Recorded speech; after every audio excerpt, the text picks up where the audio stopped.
I have a lot of family members. I come from a religious community that doesn't believe in the public school system and tends to have a ton of kids.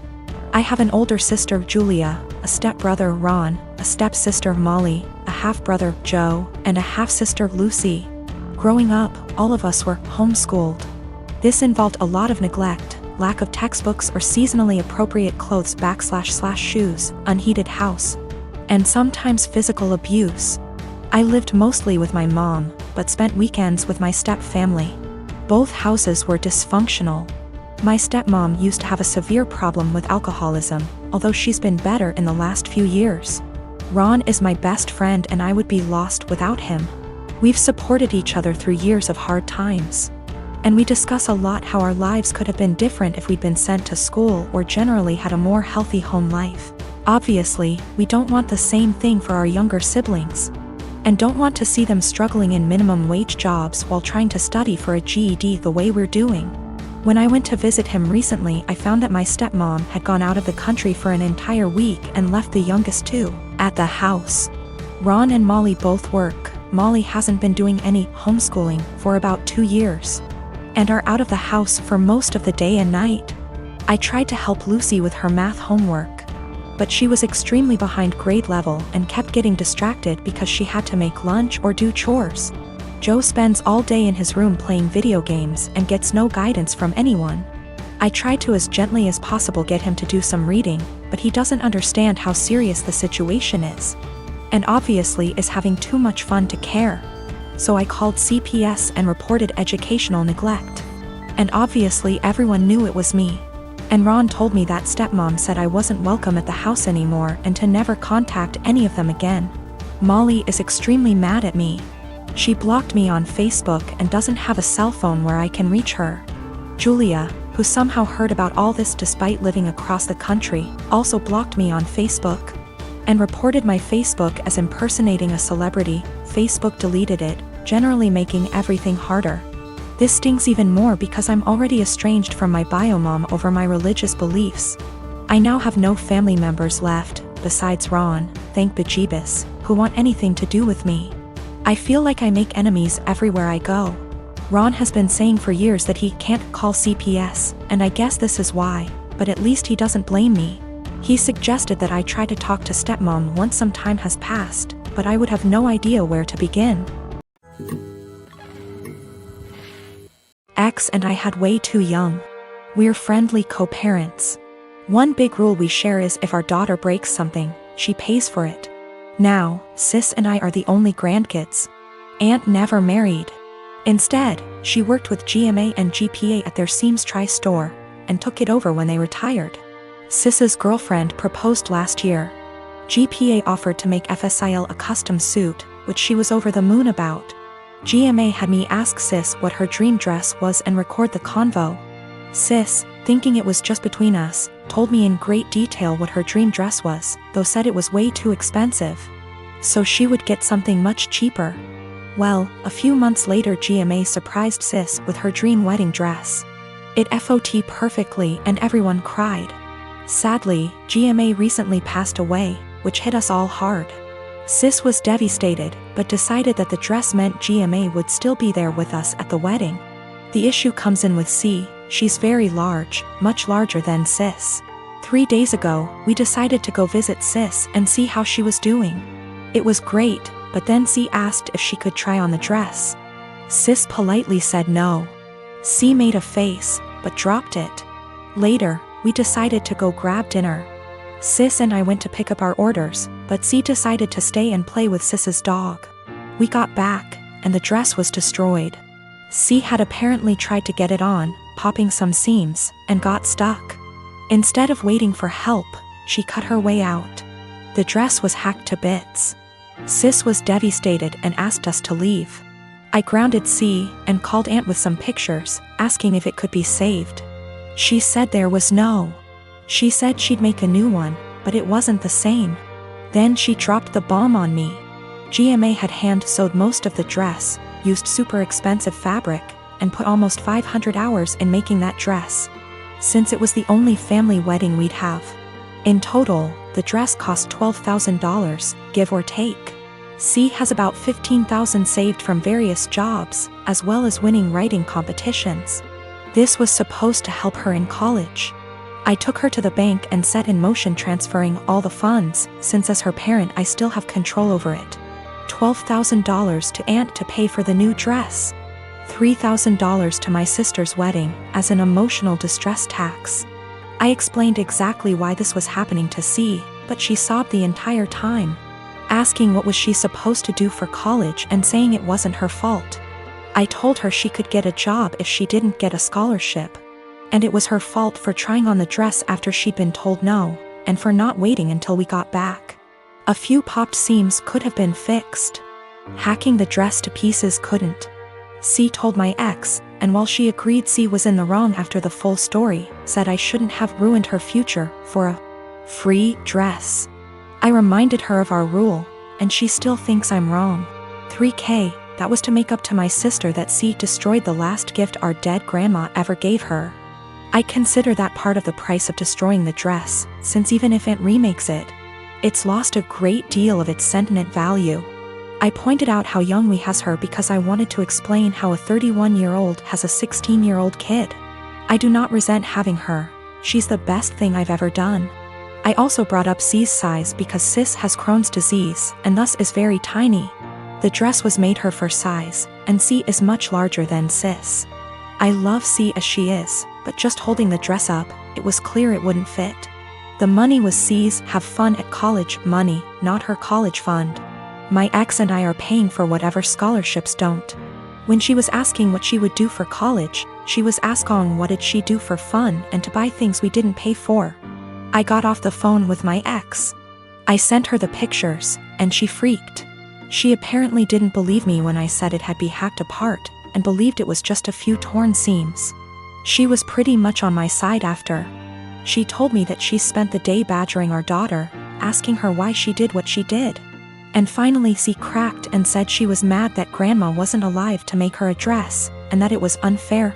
My sister got a free beautiful dress as a reminder when my daughter got nothing, despite the many things she was given after the funeral.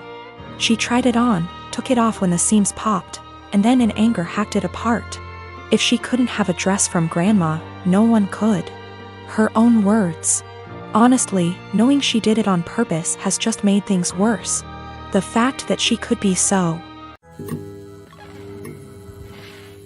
Since we met, my boyfriend has been on and off of Tinder. I've been very clear that it hurts me, but he always defended it as just him wanting an ego boost. A few months ago we had a major argument about it where I threatened to leave, and I honestly thought that was going to be the end of it. Pretty naive, really. Also, I should note his ex before me left him for this very reason. I feel like an idiot for thinking he'd ever change. Today I woke up and realized he'd been using my phone and his email was logged in. I noticed he'd gotten an email from an app called Hinge.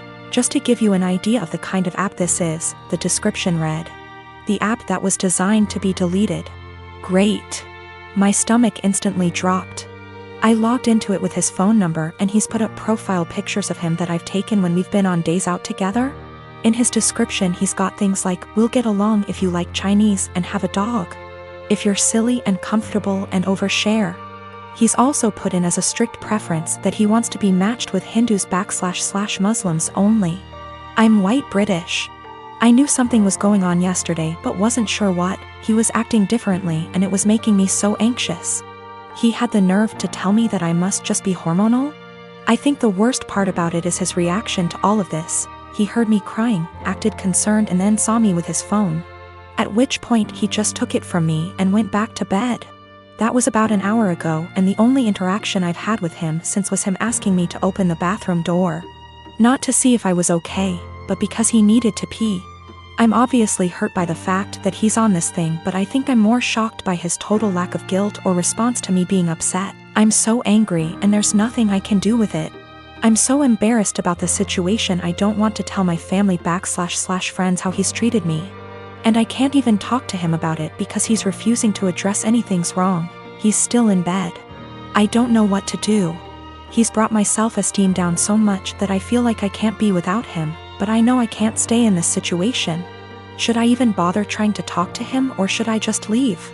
I've taken screenshots of everything, and initially I was going to send them to his family but thought against it. The thing is, if I just leave, there's literally zero consequences for him. He gets what he wants, he gets the freedom to go on random dates with no guilt. It just seems so unfair that I'm the one left heartbroken and he gets to party up. I got myself and my stuff together, packed it in my car and left. It felt impossible, there was a lot of stuff and I was a wreck, but I managed it in the end. Throughout the whole time, he was just in bed pretending to sleep, which made me angry more than anything. I felt like he couldn't care less. We'd been living together for 2 years, but fortunately, in September I decided to get my own student apartment. Obviously, I knew then that things weren't going well, and thank God I made that decision because now I have a place to stay. Whilst I was sat on the driveway in my car ready to leave, I got a text from him saying, "I'm not going to insult you by asking you to stay or to come back, but could you please leave the keys to the house?" I had already left them, but that last dig at me made me so mad and hurt. No apology, no goodbye, just leave the keys. I guess that's my closure. I'm sad that this shit show of a relationship has come to an end, angry that it happened the way it did, but funnily enough, I'm relieved. I can do what I want now and get on top of my self-esteem issues. I'm driving down to see my mom and the rest of the family tomorrow. I haven't seen them since Christmas and I absolutely cannot wait. The anger's still there, but I'm just going to get on with things. I absolutely cannot waste any more energy on that guy. My dad married my stepmother 3 months ago, and I feel like it made my life significantly harder and less pleasant. They moved in with us, and for the indefinite future this situation will not change. We have a 3-bedroom house, and before they moved in, my dad and I had our rooms, both with bathrooms. And there was a smaller room which was a study for my dad. After they moved in, Jenny, 16, turning 17 next month, got my room. And I had to share the smaller room with 11-year-old Tom and 10-year-old Mike. All my books, my telescope, my stuff are packed and in the basement now since there's no space anymore. This made me real angry, but my dad told me that I have to be a team player, and this is what him and his wife agreed on. Jenny treats me like shit. She sometimes acts as if I'm not there at all, and sometimes is super aggressive and hostile towards me. The other I asked Tom to stop going through my things, and she became so angry that I have no right to order her brother around. She told me to get it in my thick skull that I'm not their big brother to tell them what to do, even though all I asked was for them to stop going through my things. She said it's best if I don't talk to them at all, since that way they will get less influence from a weirdo like me. What I don't get is that if she's so concerned that I might leave a bad influence on Tom and Mike, why doesn't she take them into her room? Tom and Mike don't respect any boundaries. They're always through my stuff. I have a watch which was a gift from my mother. She died of cancer, and they took it from my drawer and lost it. I found it weeks later in the basement with its front glass broken. Before they moved in, I used to get a $100 allowance every month. Now Jenny gets $75, I get $35, and Tom and Mike each get $30. I had an Xbox, but these kids broke it down. I used to spend a lot of time with my dad. He used to come see me play basketball almost every week. He hasn't done it even once in the past 3 months since he's always working overtime. We eat out once a week, and none of them in these 3 months have been to any of my favorite places, but Jenny, Tom and Mike have each chosen their favorites more than once. I complained about all of it to my father last week, and he told me that family is all about sacrifices, and I have to make mine. Haven't I made enough sacrifices already? I feel like I'm the only one making sacrifices. I looked forward to them moving in here, but I now feel like an outsider at home. It's not my home anymore. Life has become very difficult for me. I spend as much time as I can outside because inside is so frustrating, but this is causing problems as well. My dad keeps telling me that not being around means I'm not accepting them as part of the family, while in reality it's the opposite. So I get grounded for not being around, and being around is horrible.